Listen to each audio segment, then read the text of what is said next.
Hello, I'm Tony Guida. This is my New York. About 800 languages are spoken in this city, and lately New Yorkers are cursing in all of them. Their target? Congestion pricing. The idea that if you want to drive below 60th Street in Manhattan, you'll have to pay for it.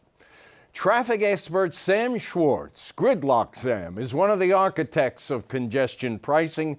When it was approved, his phone blew up with caustic comments and complaints and heated arguments for exemptions. Battered, bruised, but not beaten. Sam Schwartz defends congestion pricing next.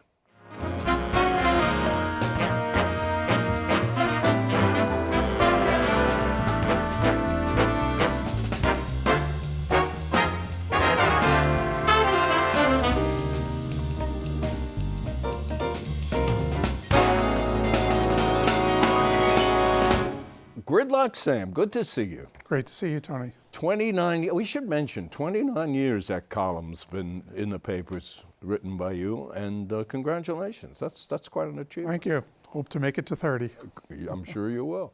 Congestion pricing. There is so much going on around this, and yet there's so little that we know. I think we know that it's coming in 2021, but what else do we know? We don't know much, do we? No, we know the geography. It's all entries to Manhattan south of 60th Street, whether you're coming from the East River, coming from the north, or you already pay when you're coming from New Jersey. We know the FDR Drive and the West Side Highway is exempt if you go through, but if you enter Manhattan south of 60th Street, you'll have to pay. We know that the target is to raise $15 billion in capital for the MTA, which means we have to raise about $1 billion a year in order to bond that money. So there are a few knowns, but the big question everybody wants to know, how much am I going to have to pay? That we don't know yet, but I'll give you a hint. It's above $10. Okay. 10 to 15, let's say? 10 to 15, unless people go crazy with these exemptions, and the few people left that aren't exempt are paying far more than that. Well, we got to come to the exemptions in a minute, because that's been just amazing to read and hear about who everybody wants an exemption. I read a statistic that roughly 880,000 cars a day come into this, what we might call the central business district, below 60th Street. And of course, one of the ideas of this is to reduce traffic. Besides raise money for the MTA. Do we reduce traffic? Obviously, the more exemptions you give, the less you reduce traffic, right? Yeah, so the pricing schemes in London, Stockholm, Singapore, Milan generally have reduced traffic by about 15%. Now that may sound like it's not a lot, but it's the last 15% that cause a problem for all of us and trigger that gridlock. So if we can get 15%, remember the number that you use, that's well over 100,000 fewer vehicles coming in each day, traffic will move better. And I think I read that where London, in terms of the price that's going to be charged, London started in 2003, I think it was, and they were charging then about $8, the equivalent of $8. Now it's up to almost double. It's around 15. So whatever we impose here is going to rise over the years. It probably will, but tolls have been rising at least the rate of inflation. Prior to this decade, they were rising much faster than inflation. So yeah, people can expect it to go up, and it depends on whether it's going to go up at the rate of inflation or the rate of containing congestion. So that's not clear yet. What Albany did is pass this. And say we'll implement it in 2021. But they left all the details to a commission or a panel that's yet to be appointed. They're going to work it out. Now, why did they do that, Sam?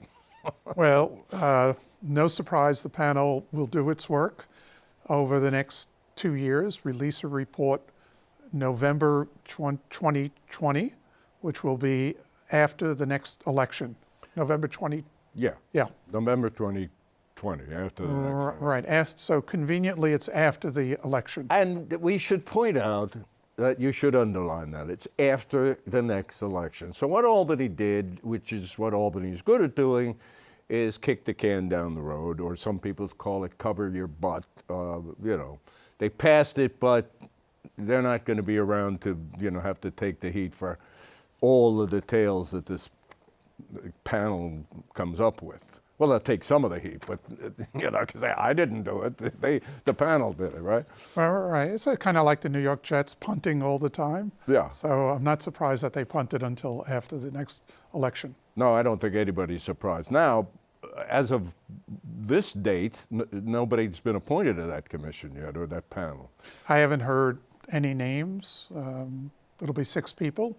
I hope they're not just people who represent the electorate, but people that have some knowledge of traffic and transit in this region. What are the chances you will be one of the 6? Tony, I was on the last 2 panels. I think I've done my duty. You'd rather not? I'd rather not be on the panel. I'm already getting enough calls, and they're not friendly calls, and lots of emails. Give us an idea of what's happened. I mean, I use the phrase "your phone blew up," but I mean, give us an idea of what's happened in your life, in your world, since this passed, and how much hazarai is out there. There's a lot of hostility out there. So far, few people other than professionals in the business have said, "Congratulations, Sam, after 48 years of doing this." One neighbor who lives a couple of blocks from me said that I'm denying her a chance to see her grandchildren. She lives on the Upper West Side. Her grandchildren live in the Village, and I'm putting up a wall, and she will never see her grandchildren again. And you feel terrible about that. Terrible. And I can't tell you how many people that I know now or have my email that have suddenly contracted some illness, and I am now, they have the illness, and how heartless I am that I'm going to charge them to go to the doctor. So I get quite a few calls for every type of exemption. People are asking for FOS, Friends of Sam, exemptions. I don't have those capabilities. I've read. I mean, the governor of New Jersey's not happy about this. I mean, he's in something of a low-level war with Governor Cuomo over, should New Jersey drivers be charged, quote unquote, twice in his view. I mean, they come across, they pay the toll at the tunnels or the bridge. And should they be? I mean, are they? Is that a fair argument? It's a fair argument only for the 2 tunnels, the Holland and the Lincoln. People there are paying $12.50 during the peak hour, $10.50 off peak. That's pretty close to what we're expecting people to have to pay for the congestion charge. When it comes to the other crossings, the Staten Island crossings or the George Washington Bridge, it doesn't make sense. And when I visit my sister in central New Jersey, I pay on the Garden State Parkway, I pay on the New Jersey Turnpike, I pay at the George Washington Bridge. None of them give me a break. So if he wants New York to give a break, let New Yorkers get a break when we travel the Garden State and the New Jersey Turnpike. There you go, Governor Murphy. Bus companies want, the commuter buses coming in from New Jersey and other places. They want an exemption. The police want an exemption. What exemption, if you could devise, if you had the power, if the governor and the mayor and everybody else said, "Okay, Sam, you're the expert. You've been an expert in this field for 50 years. You devise this plan." What plan would you devise? I'd be a hardliner. I would have 0 exemptions. Right now we have 15 toll crossings in New York City, 9 operated by the Tri-Borough Bridge and Tunnel Authority, 6 by the Port Authority. There are no exemptions. I mean, there are exemptions maybe for employees and emergency vehicles, of course, those. But if you're going to a doctor, there's no exemption. If you're a friend of Sam, there's no exemption. If you're veteran, there's no exemption. If you're a police officer, there's no exemption.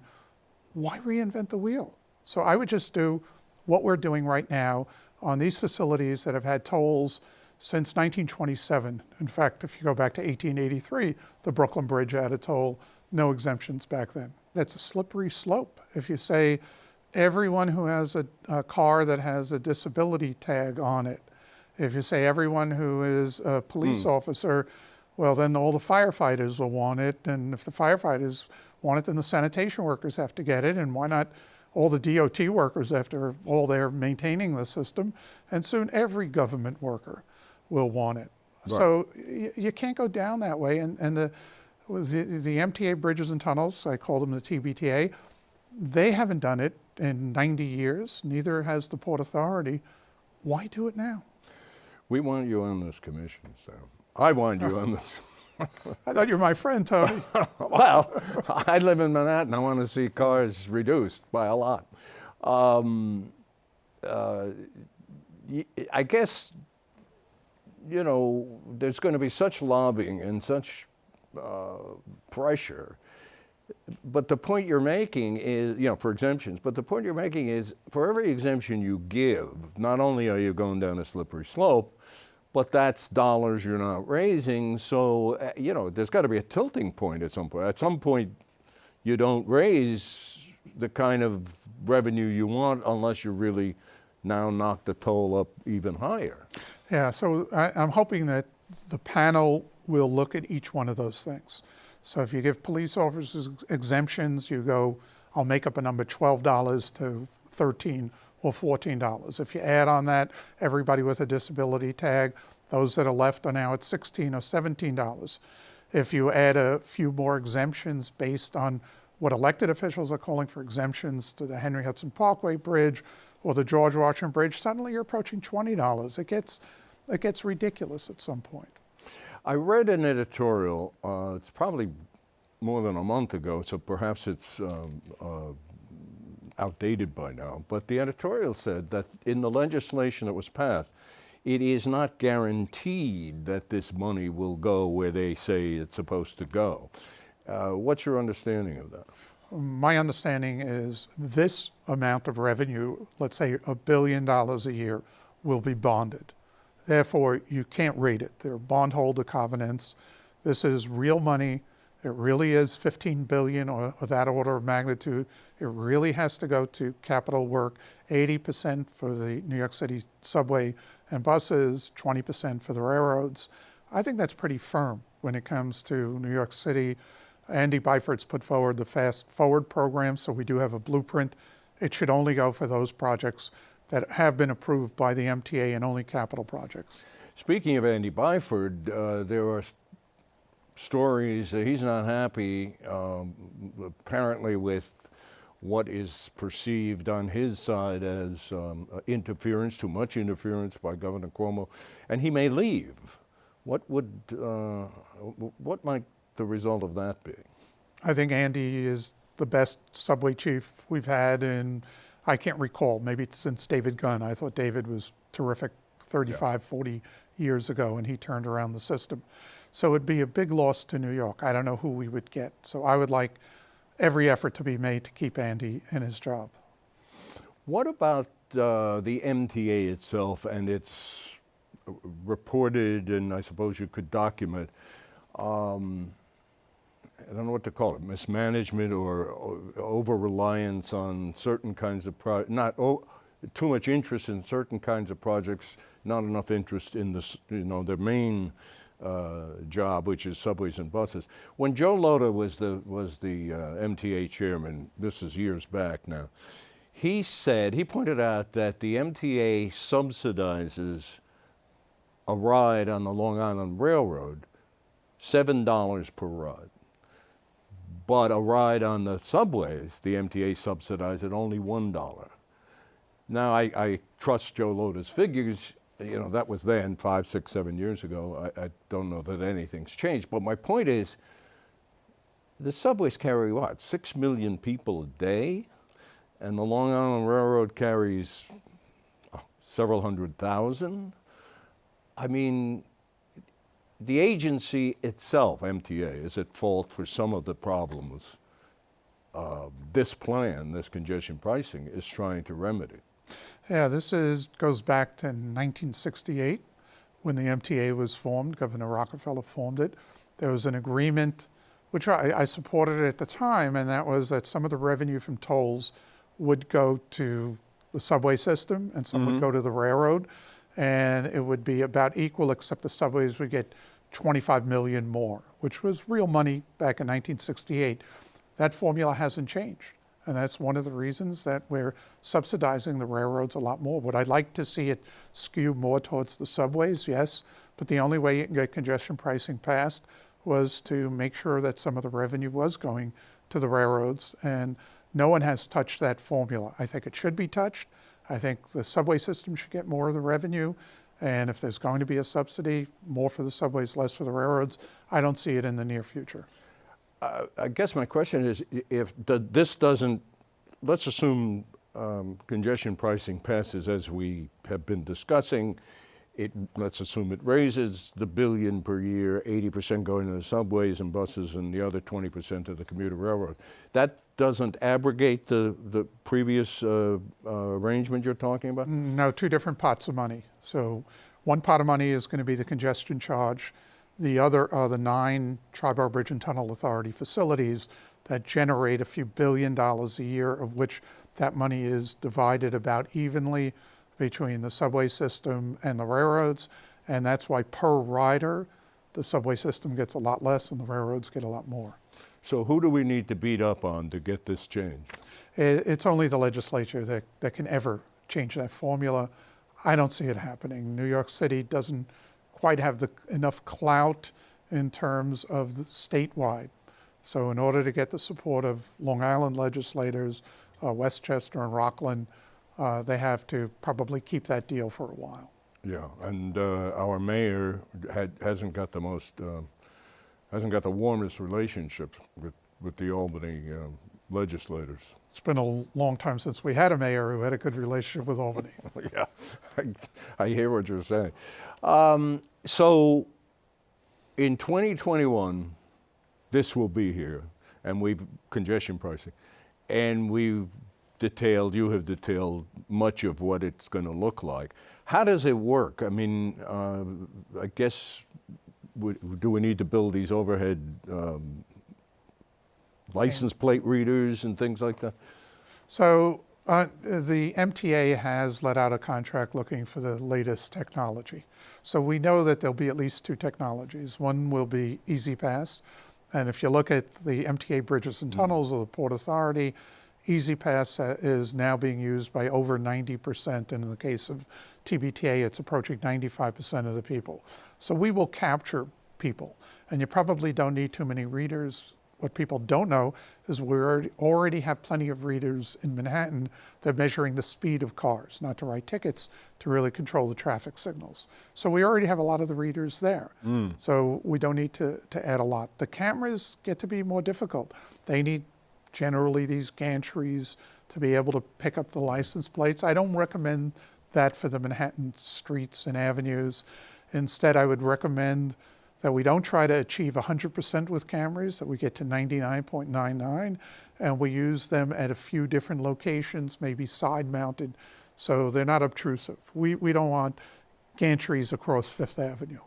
No, and that would raise all kinds of privacy questions, which these gantries and EasyPass and everything else already does, but I see your point. The ride-hailing services, Lyft, Uber, the rest, taxis. As I understand it, in London, ride-hailing cars, vehicles, and taxis are exempt from the London congestion pricing. If we exempt them here, I mean, we've already got 100,000 or more ride-hailing Ubers and Lyfts on the road. I mean, it would seem to defeat the purpose, wouldn't it? My London colleagues regret that the exemption exists. And so right now, effective February 3rd of this year, Ubers, Lyfts, taxis south of 96th Street have a congestion charge per ride. For the Ubers and Lyft, it's $2.75 a ride. For the taxis, it's yellow taxis, $2.50. They already have a congestion charge. That's not going away. Small charge. And I think when it comes particularly to the Ubers and Lyfts, it probably should be based on time in the area. And they don't make time money. Spent in the congestion zone. Below 60th Street, Right. which we can measure, apparently. It's pretty easy right now. The technology is so good that the instant, if you're in the back of a cab, the instant you cross the 96th Street imaginary screen line, you see a pop-up that says you've just paid $2.50 congestion charge. Yeah. So the technology is so good that we could know exactly whether they spend 1 hour in the congestion zone or 8 hours in the congestion zone. Whatever time they spend in the congestion zone adds to the congestion, whether they have a fare or not. Uber, I should point out, has been a huge supporter of congestion pricing, and you can understand why. If traffic is reduced, their cars do better. I wonder when it comes, have we heard from them yet that whether they want an exemption? Well, I think they're hoping that they won't. I mean, it would be beyond what you've already I think that they're going to keep an eye on this. They were happy to see it passed because they felt they were singled out before. They always supported all vehicles for congestion pricing. It would be a bit ironic if they didn't, because they support surge pricing, which is what congestion pricing is. Right. So I think that they think that there's not going to be a second charge on this. I don't know what the traffic mobility panel will come up with. Well, that traffic mobility panel has yet to meet, and I'm sure their meetings are going to be secret because they don't want people coming with pitchforks and storming the barricades. Before we run out of time, a couple of other issues that I think are very much on the radar here in New York. One is the BQE. And that 1.5 mile section in Brooklyn Heights where it's a triple cantilever thing, and the promenade, of course, is on top. And the cities, the DOT's first two plans on how to fix the BQE because it's falling apart, apparently were non-starters. Where are we, and what do we need to do to get that fixed? The promenade has to be protected. That can't become a temporary roadway. So the promenade has to figure into that. The job would have been easier 10 years ago when the state started it. You didn't have all that development in Brooklyn Bridge Park. Right now, it's a fairly tight space. How do you rebuild it? I was involved in rebuilding the FDR Drive during the Giuliani administration. I was a consultant. We built a roadway out in the river. I remember. We kept all lanes of the FDR going while we worked on one roadway. Might something, I mean, you're the expert on this. I don't know why they just don't make you the czar of all things traffic and say, Sam, fix it.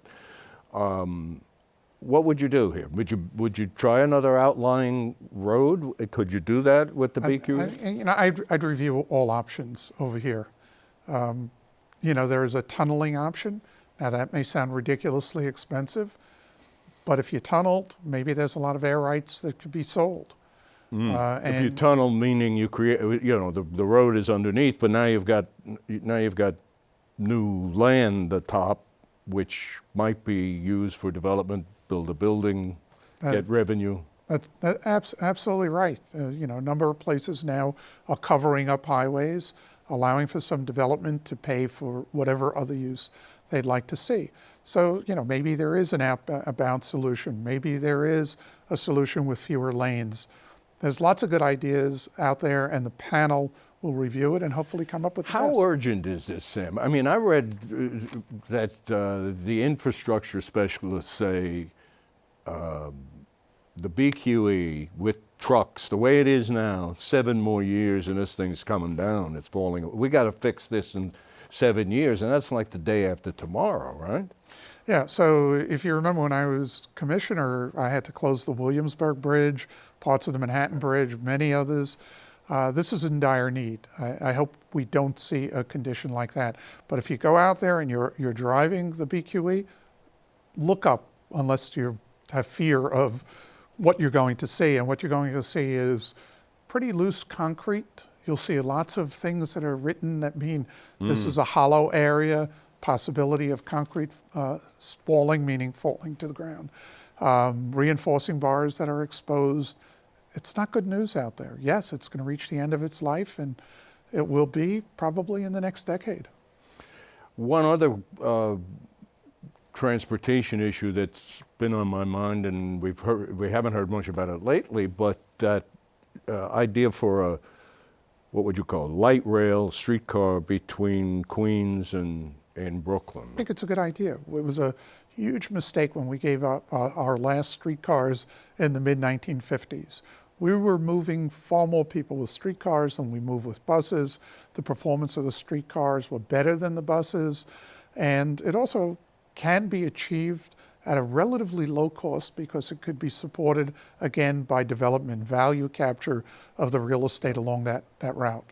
Well, we hope. I would like to see it. I have a daughter who lives in Queens, and she'd like to see it. It's, you know, to get from Queens to Brooklyn too often involves coming into Manhattan, coming down, and then, you know, making in effect a horseshoe. You know, this would solve a lot of that. Yeah, it's kind of interesting because I did look at this. I was involved in the very beginning of the planning, and this could take 10,000 trips off the subways that are crossing the East River, because right now people are going from Brooklyn into Manhattan and then coming out to Queens using the subway system both ways. It will free up some seats on the subway, which is a good thing.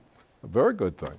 Congestion pricing is, to many, a very good thing, and it's a delight to hear you expound and give details, and your expertise is nonpareil.